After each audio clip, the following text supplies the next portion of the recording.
Hey everybody, got a little project going on today where I'm replacing the front dash corner speakers in this 2024 Toyota Land Cruiser. It's the speakers that go here. It's a very, very easy replace. I've already done this speaker. I'm about to do that one over there. Even including the learning curve, probably took me 20 minutes to do this one. So here's a sense of what we're looking at. This is the speaker that came out. It's part of the Toyota JBL audio system. And what's going in are a couple of these JL Audio C2 350X 3.5s. They look like this. And if you put them side by side, you can just kind of see a sense of what we're dealing with here. A much larger magnet. You can't really see the build materials here because of this strange film that's on top. But it appears to me, it actually appears that it is a polypropylene surround, which mostly speaks to longevity. But you don't see a whole lot of throw capability there. And I don't know what this tweeter is, or even if there is one.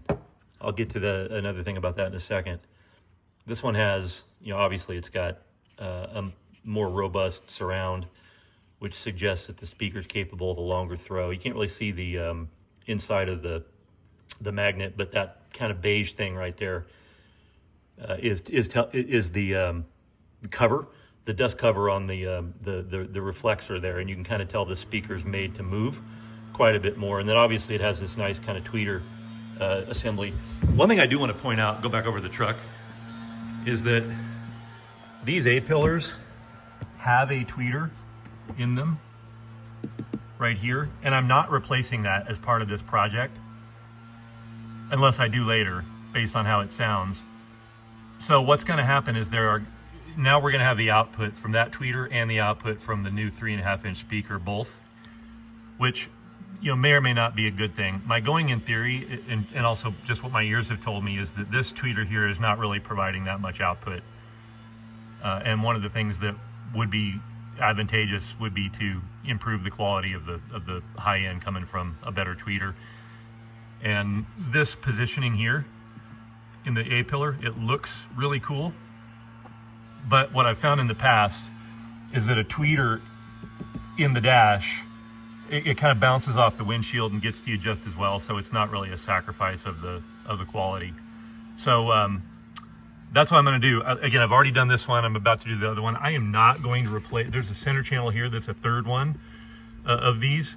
I'm not going to replace that. There really is not a whole lot of information that comes out of that center channel in the in music, 2-channel music anyway. I think if you turn on the surround processor in here, you get a little bit more out of the center channel, but it's really not high fidelity information that I can tell. So I'm just going to leave that the way it is.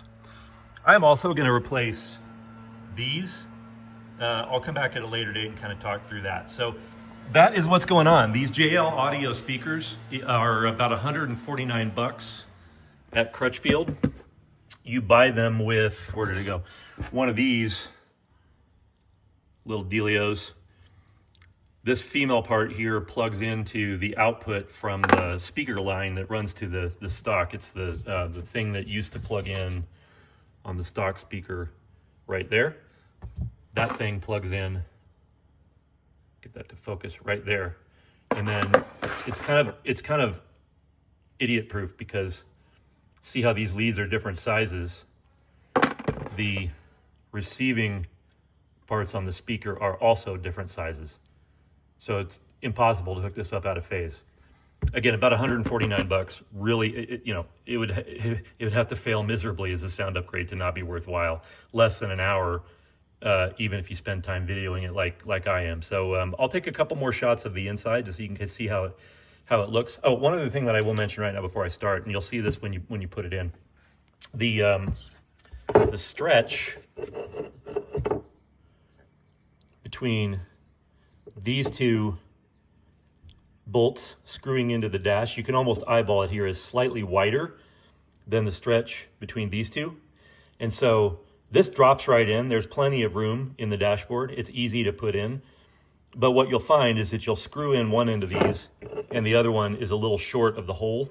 So what I did is I dug through my tool thing there and I found, this was part of a picture hanger, but you could get a little bracket from Home Depot or Lowe's that's like this.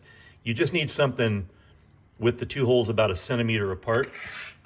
And I'll just use, you know, a nut and bolt and washer thing to attach that right there. And then the result is that the reach is just about perfect for the holes. So it works great. Okay, so here's the grill on the dash that I'm gonna work on now. I'm gonna see if I can, if this is so easy that I can do it with one hand. There's a clip here and a clip there.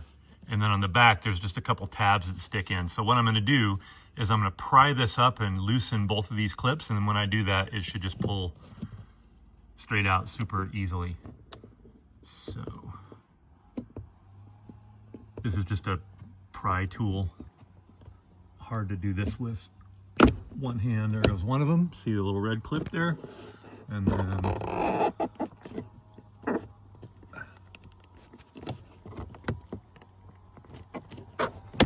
there's the other one. So, and then see the back two tabs, they just kind of pull right out. So that was super easy. And then you can see what I was talking about before. Here are the two bolts that'll come out, and those two, I'm going to use those to put the new speaker back in. Here's the hole. After I took the OEM speaker out, here's the thing that will connect to the speakers like I showed you before. And then you can see I can pretty much fit my entire hand in there. There's no shortage of room or depth.